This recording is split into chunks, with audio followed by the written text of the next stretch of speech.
David and Tony back with you on SportsCenter. NBA restart is a go. Key games in the West. Scheduled as a second game in Orlando, the NBA wasted no time in giving us Lakers versus Clippers. The Clippers are looking to win 3 or 4 meetings for the 7th time in the last 8 seasons. The Jazz and Thunder, separated by 1 game in the standings, will meet on August 1st as each team vies for the 4th seed to delay a potential series against the Lakers for as long as possible. The next game up that day is the Pelicans taking on the Clippers at 6 Eastern on ESPN. This is the Pelicans' final regular season game against a team with a winning record.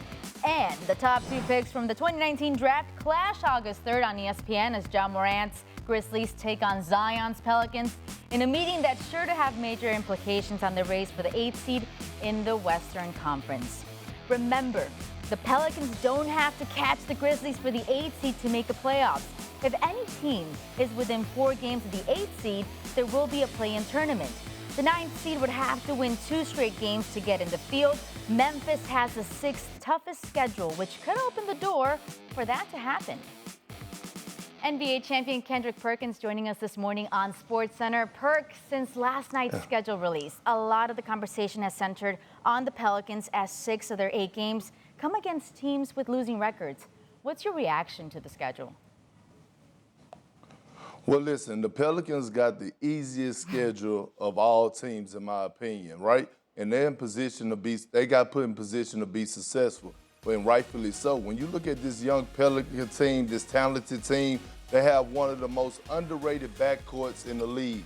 And Lonzo Ball, who's finally starting to live up not only to LeVar Ball height, but to the number 2 pick height. And then you have an underrated guy in Drew Holiday, who could give you 20 points on one end and lock you up on the other end. And then you have a seasoned vet who never missed the playoffs, a light-out shooter in J.J. Redick, who's on that team. And then going down the line, you have a first-time All-Star, one of the most prolific scorers in the league, in Brandon Ingram, who's become one of the best closers in the NBA. And guess who you got down there in the paint?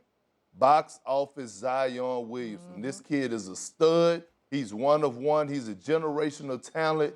And one thing about Zion, yes, he gives us the highlights and he gives us the monster numbers, but he plays winning basketball. He makes winning plays. And I think the New Orleans Pelicans are the team best fit to slide into that 8th seed in the Western Conference, and they have the talent and the players to do so. Yeah, and if New Orleans can end up with the 8th seed, they're likely to face the Lakers in the first round. And LeBron and company actually have a pretty tough schedule with 7 games against winning teams.